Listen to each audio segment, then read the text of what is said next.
We want our land back. It is our land. I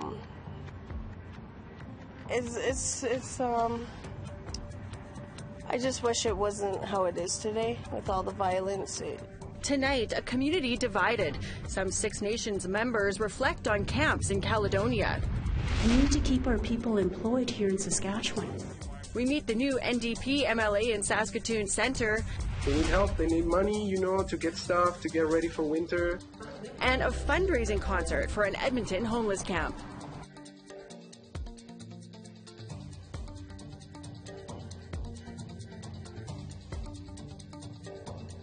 Good evening. Welcome to APTN National News. I'm Melissa Ridgen. A violent RCMP arrest near Williams Lake, BC, captured on video has people on social media questioning officers' use of force. While a statement from RCMP Chief Superintendent Warren Brown says an internal review is underway. The video shows an officer kicking and punching a suspect. But the RCMP says the video lacks context and involved a dangerous car chase with a suspect they believe to be armed, who then fled on foot, failing to comply with the pursuing officer. A second officer had utilized strikes to gain control of the suspect, says the RCMP, and police say that the driver had 7 outstanding warrants and remains in custody. Meanwhile, RCMP in Iqaluit today ruled out their plan to begin having some of their officers wear body cameras at work. Starting in November, 2 officers a shift will be wearing body cameras that will double again in December and once again in the new year. They won't be recording all of the time, and individual officers will be able to turn off the cameras themselves. RCMP say that they chose Iqaluit for the pilot project because it's an Indigenous community. Because the RCMP, obviously, across the country, we're in a lot of Indigenous communities, we're in a lot of isolated, smaller communities. So everything from the technology piece to the receptive feedback around how these communities feel with respect to the police wearing body-worn video. It's been a week since the 1492 land-back lane standoff reignited in Caledonia. Over the past few days, we've heard the views of the land-back defenders. Today, we get a glimpse of how community members feel. Here's Annette Francis in Six Nations. Gary Foreman and his partner have set up a small business for themselves near the village of Ohsweken in Six Nations. Between this and another job, the Mohawk man has a busy routine that keeps him away from the nearby land-back camps. He may not be there physically, but he fully supports the camp's actions. I just knew that was going to happen, where the judge was going to rule against us because, that there's no way we can win in court anyways, because, and so our people just got sick of it so they finally starting to do something, but it's waking up everybody to what's going on, so that hopefully that the federal government will sit down with our people and start negotiating. The group has been occupying the Mackenzie Meadows development site since July. They're calling for negotiations to get the land back.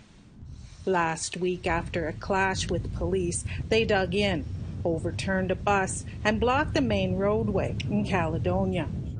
Taya Miller says it's heartbreaking to see what's happening. We want our land back. It is our land.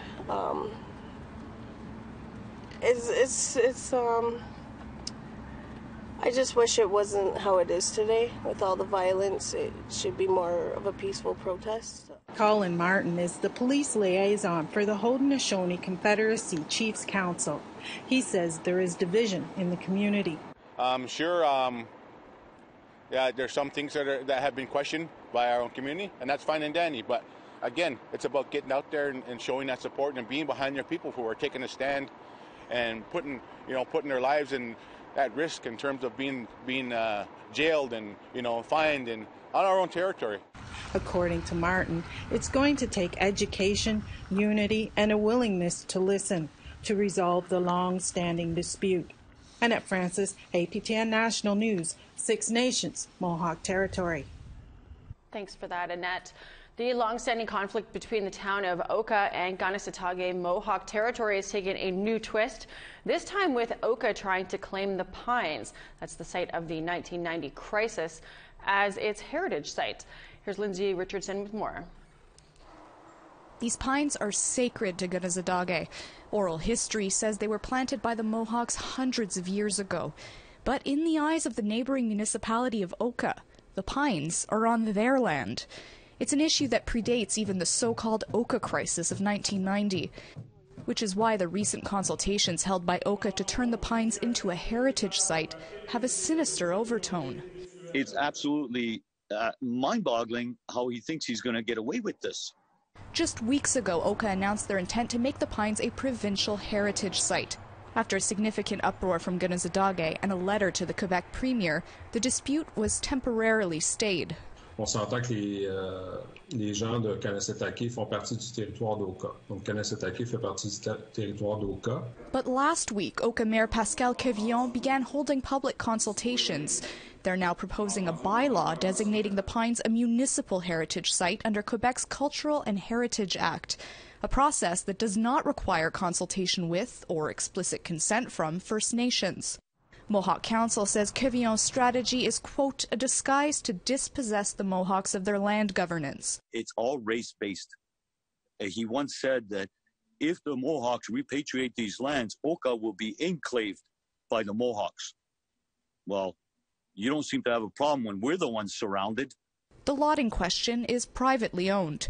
For the last year and a half, developer Grégoire Golin has been working with Kanesatake in hopes of repatriating it. But Oka says they're acting in good faith to preserve the pines, and that Golin is on board with the plan. M. Golin ne s'est pas opposé, ne s'opposera pas non plus là, à ce changement. Council says otherwise. He wants to build a wall, while Mr. Golin wants to build bridges. We reached out to Quevillon for details on the plan. He did not respond before deadline. Meanwhile, Simon threatens to take it to the courts. We could all work in the context of Aboriginal title so that we can live together in peace, and maybe some mutual development can be seen out of that. And the mayor, well, he has other plans. The economy's mine, the resources are mine, and you can't have it. Well, I got news for him. Mohawk Council will be filing a legal brief on the Pines dispute in the coming weeks. Lindsay Richardson, APTN National News, Kanesatake, Mohawk Territory. To Nova Scotia now, where Migma leadership is divided over moderate livelihood fishery management plans. Discussion with the Department of Fisheries and Oceans have failed, and the fisheries lead of the Assembly of Nova Scotia Migma Chiefs has resigned. Chief Terry Paul of Member 2 First Nation has withdrawn from the Assembly of Nova Scotia Migma Chiefs, as well as the Migma Rights Initiative, who negotiate implementing treaty rights for the Migma. Paul said that he's lost confidence and trust in both organizations. Paul held the fishery portfolio for years and negotiated with the Department of Fisheries and Oceans to implement a moderate livelihood plan. Paul is now working with Shabaganagadee First Nation and others to implement that moderate livelihood fishery, including his own community, Member 2 First Nation. Meanwhile, Shabaganagadee Chief Mike Sack is now among those calling for the replacement of RCMP Commissioner Brenda Leckie. In an upcoming episode of Face to Face, Chief Sack says that he doesn't know what the commissioner was thinking when she said the RCMP was doing a good job handling the violence against Mi'kmaq fishers who were assaulted, threatened, and had their property destroyed, and he believes she should be replaced. Early on, I wasn't sure how I thought about it, but I had been saying if the higher ups are the ones that take care of that. And you ask anyone in my community or any First Nations here, if the shoe was on the other foot, there would have been a lot of police officers in the area. And there's nothing anyone could say that would make us feel different about that. So I think if that's the one who dropped the ball, the commissioner, then definitely they should be replaced. You'll want to watch that whole interview with Chief Sack on the next episode of Face to Face with Dennis Ward. That's next Tuesday, November 3rd. Well, we want to hear what you think about the RCMP Commissioner's take on how police are handling the attacks on Mi'kmaq over their fishing rights. Here's how you can let us know. Send your thoughts in an email to APTN or to news@aptn.ca, or you can leave a comment on aptnnews.ca. You can also follow APTN News on Facebook, Twitter, Instagram, and YouTube, where you can share your comments. We need to take a break, but when we come back, a look at what the Saskatchewan election results mean for Indigenous people there. Tonight I would give you my word that we will be a government for all of the people. Whether you supported the Saskatchewan Party or whether your support lied with a different party, we will govern for all.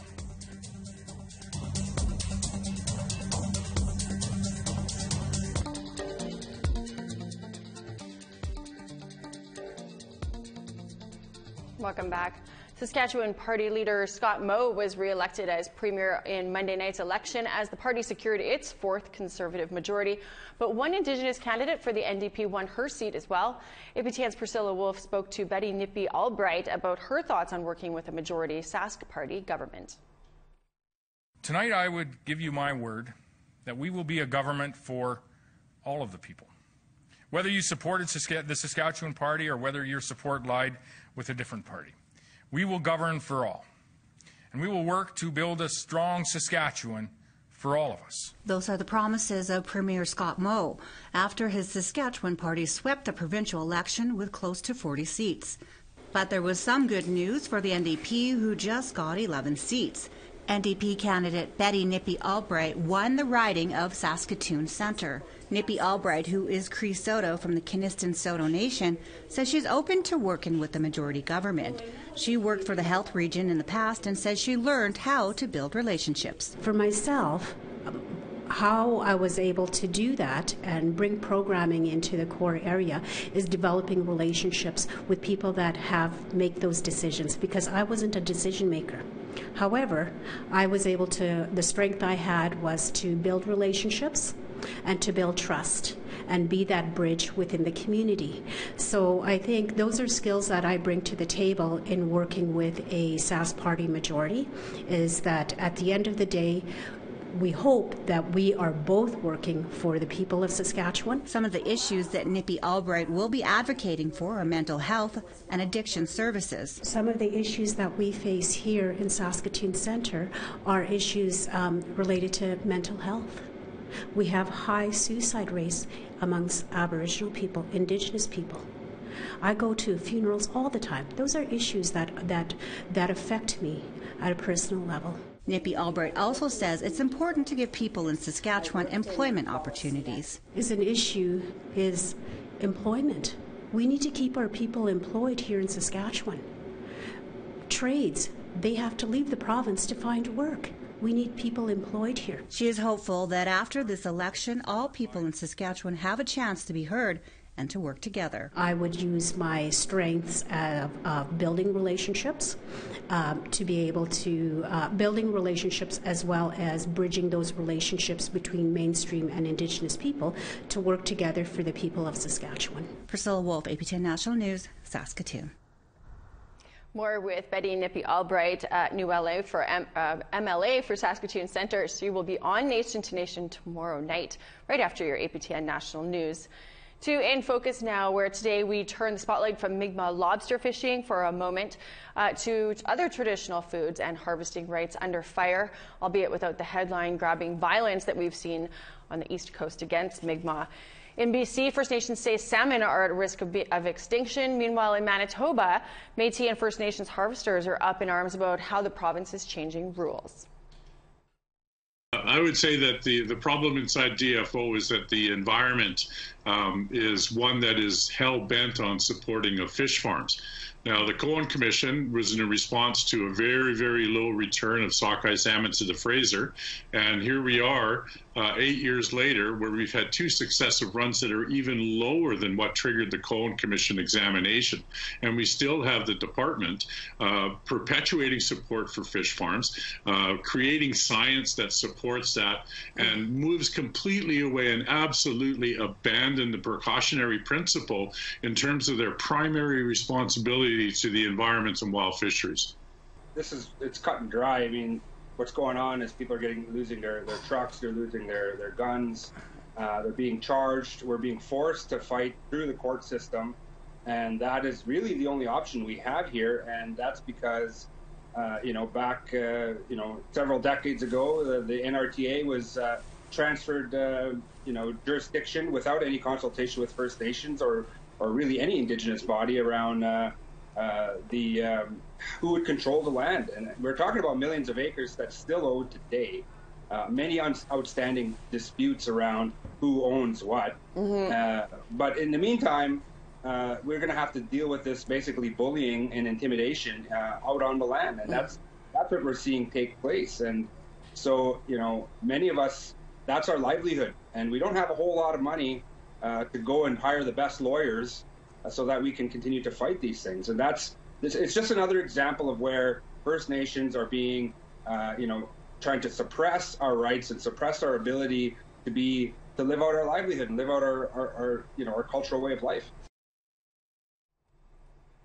Time for another break, but still ahead, an online concert fundraiser to help the homeless. I'm sure some of that money could be redirected into helping the homeless community. Like, why not? They're also citizens. There are proofs that this has worked in other countries.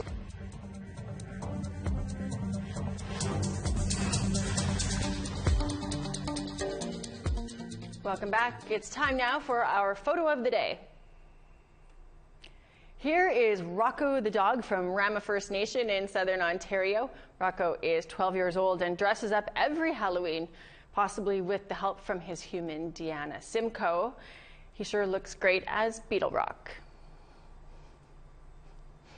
Only a few more sleeps till Halloween Halloween is here, so send us your best spooky, creepy, cute, or fun photo. Email us at share@aptn.ca, and maybe your photo will be our photo of the day. That Rocco threw me off a little bit there. Let's go now to the map and look at tomorrow's weather forecast. To the east coast, we got 4 in snow for Charlottetown, 5 in sunshine for Halifax. -1 in sunny for Happy Valley, Goose Bay. Kuujjuaq -3 in snow. Sept-Îles, sunshine, 0 degrees, 9 with a mix of sun and cloud in Montreal. 11 in rain for Toronto, 6 in snow for Sault Ste. Marie. Cap is casing snow in 2, 1 in snow for Sioux Lookout. -5s for God's Lake and Norway House and snow there. 2 in snow for Winnipeg, 2 and mix of sun and cloud for Brandon. 2s for North Battleford and Saskatoon, sunny skies, 3 in snow for Regina. -1, mix of sun and cloud for Buffalo Narrows, -10 and sunny for Stony Rapids. Pair of 2s for Peace River and Grand Prairie, sunny skies there.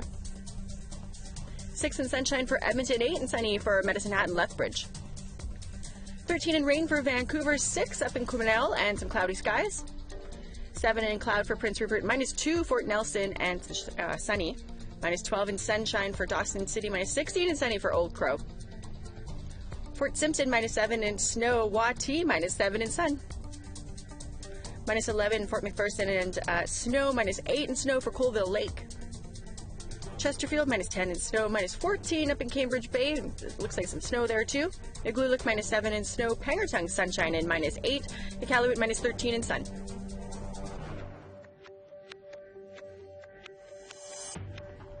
Hosting a concert during a global pandemic is no easy task, but an Edmonton music venue is trying to do just that, with the goal of raising money for a downtown homeless camp. Chris Stewart spoke with one of the artists taking part in the fundraiser. More than 2,000 people are believed to be homeless in the city of Edmonton. Camp Pikiwiwin was created to help house some of those who do not have a home.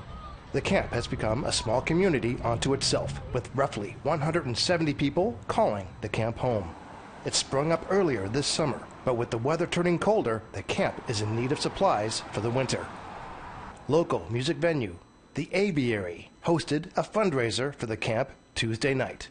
And Edmonton's The Spanish Flies were one of the bands who signed up to help. They need help. They need money, to get stuff, to get ready for winter. So we were asked if we could play to collect some funds, and we immediately said yes. Those in attendance could buy artwork by artist Mark Elliott Muzz and listen to local indie rock artists. New provincial rules mandate a maximum amount of 15 people for gatherings in the city, making fundraising tough. So the idea to collect money is through people paying to get in, and also people, if they want to buy the art, they can go ahead with it. Probably some of the drinks of the night might go there, I know that It's going to be a little difficult right now with COVID or whatnot, but I mean, any help is always welcome. Gamera says he supports Edmonton's Mayor Don Ibison's vision of having zero homeless in the city. There's so much money being wasted all the time in inefficient things that I'm sure some of that money could be redirected into helping the homeless community. Like, why not? You know, they're also citizens. There are proofs that this has worked in other countries, so why not take that example and, you know, make it here? Despite the size restrictions, organizers say they have raised over $700 for the camp. Another fundraiser is planned at the aviary on November 3rd. Chris Stewart, APTN National News, Edmonton. The Blood Tribe in southern Alberta has teamed up with a local puppeteer to develop a series of COVID-19 safety videos. The videos were all shot on Blood territory, the largest geographically in Canada. CTV's Aaron Mahoney introduces us to the Nuppets. Special message from the Blood Tribe. Listen to Granny is something many Indigenous kids have heard throughout their lives, but it's taken on a bit of a different meaning recently. It's the title of a new video produced by the Blood Tribe and Indigenous puppeteer Derek Starlight to teach First Nations youth how to be safe during the COVID-19 pandemic. The Blood Tribe's Communications and Community Engagement Department came up with the idea of how to get safety messages across in a different way during planning for back to school during the summer. We were at that creative level. We were saying, okay, talk to kids, how can we do this? And then it was kind of, well, remember Sesame Street? And then it just kind of popped in, and it's like, yeah, you know, the kids were kind of empowered, teaching other kids. Communications Director Pam Blood said she immediately thought of Starlight, who's from the Tsuut'ina Nation. And once he heard about the project, Starlight said he was excited to get involved. The video shows the Nuppets, Starlight's native puppets, being taught by Granny how to wear a mask properly by a sing-along. Feedback to the video has been positive so far. Seeing ourselves on TV again, and, you know, and giving to kids as well. So the song is catchy, it sticks with you for a while. So yeah, overall it's been pretty positive. This is the way we wear a mask, wear a mask, wear a mask. The video's more lighthearted approach to spreading the safety message is another example of the success the Blood Tribe has had keeping COVID at bay, with no active cases for several weeks. And it also provides a means for residents and Starlight's talents to be seen in a different light. You know, recently there have been some challenging times that our First Nations and Indigenous peoples have been experiencing in Canada, and taking kind of a narrative on our own take is really important. So having that presence on air in this kind of fashion, I think it's something that we need to continue to work towards. Aaron Mahoney, CTV News on the Blood Reserve. Well, that is your APTN News for the night. I'm Melissa Ridgen. Thanks for joining me, and you have a great rest of your evening.